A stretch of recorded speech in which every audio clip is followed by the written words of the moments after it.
Hello everyone, এই ভিডিওতে আমরা সি শার্প প্রোগ্রামিং ল্যাঙ্গুয়েজের প্রোটেক্টেড অ্যাক্সেস মডিফায়ার্স নিয়ে আলোচনা করব। তো প্রথমে আমি সি শার্প প্রোগ্রামিং ল্যাঙ্গুয়েজের বেসিক স্ট্রাকচারটা রেডি করে নিচ্ছি। এখন আমি নেম স্পেসের নিচে চলে যাব এবং এখানে আমি আরেকটা নতুন ক্লাস ক্রিয়েট করব।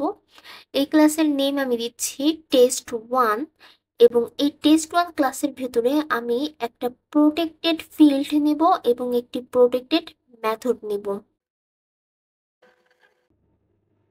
এই প্রোটেক্টেড ফিল্ড এবং এই প্রোটেক্টেড মেথডটিকে আমি অ্যাক্সেস করাবো ক্লাস প্রজেক্টের ভেতরে। তো প্রথমে আমি টেস্ট1 ক্লাসের জন্য এখানে অবজেক্ট ক্রিয়েট করতেছি ওবিজে নামে। তো এই অবজেক্ট দিয়ে আমি টেস্ট1 ক্লাসের প্রোটেক্টেড ফিল্ড এবং প্রোটেক্টেড মেথডকে অ্যাক্সেস করার চেষ্টা করব। তো এখানে আমি এখন প্রোটেক্টেড নেম ফিল্ডটাকে অ্যাক্সেস করার জন্য লিখতেছি console.writeLine, দেন অবজেক্টের নেম ওবিজে টেস্ট1 এর অবজেক্ট ওবিজে ডট নেম, দেন সেমিকলন। কিন্তু এখানে একটা ইরর দেখা গেছে।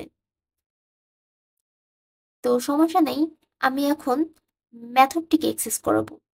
তো মেথডটিকে অ্যাক্সেস করার জন্য আমি এখানে একটা ভেরিয়েবল ডিক্লেয়ার করতেছি ইন্ট অ্যাড রেজাল্ট নামে, এবং এই ভেরিয়েবলের ভেতরে আমি মেথডটিকে অ্যাক্সেস করাচ্ছি ওবিজে টেস্ট1 এর অবজেক্ট ডট মেথডের নেম সাম।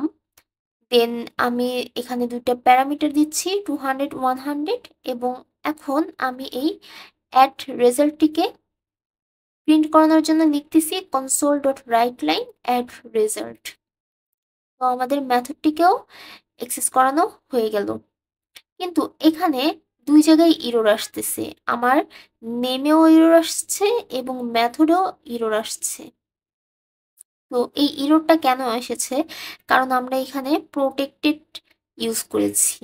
তো আমরা যদি প্রোটেক্টেড ফিল্ড এবং প্রোটেক্টেড মেথড ইউজ করতে চাই তাহলে আমরা এই টেস্ট1 ক্লাসের জন্য অবজেক্ট ক্রিয়েট করব না।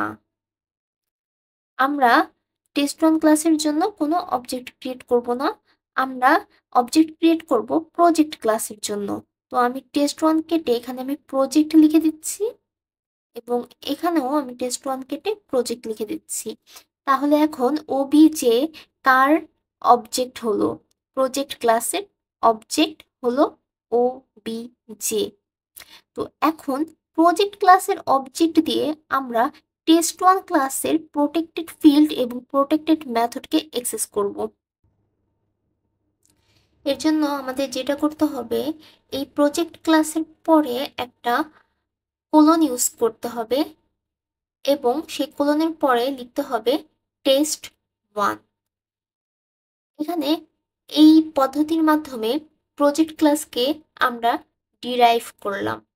মানে প্রজেক্ট ক্লাসটা হলো টেস্ট1 ক্লাসের একটি ডিরাইভড ক্লাস, এবং আমরা এই ডিরাইভড ক্লাস প্রজেক্ট দিয়ে এবার আমরা টেস্ট1 ক্লাসের ফিল্ড এবং মেথডকে অ্যাক্সেস করতে পারবো এই প্রজেক্ট ক্লাসের অবজেক্ট দিয়ে।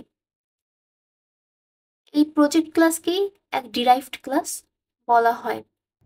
এখন যদি আমরা প্রোগ্রামটিকে রান করি তাহলে প্রথমে আমরা দেখতে পারবো অ্যালাইস এবং তারপরে 200 এবং 100 সাম হয়ে 300 দেখতে পাবো। তো আমি প্রোগ্রামটিকে রান করতেছি। এখানে কিন্তু আমার সকল ইরর কিন্তু চলে গেছে ডিরাইভড ক্লাস ইউজ করার মাধ্যমে। এখন রান করলে আমি এটার রেজাল্ট সুন্দর মতো দেখতে পারবো।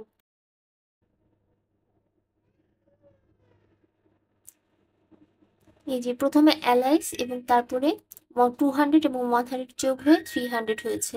তো এভাবে আমরা প্রোটেক্টেড অ্যাক্সেস মডিফায়ার্স ইউজ করতে পারবো আমরা ডিরাইভড ক্লাস ব্যবহার করার মাধ্যমে।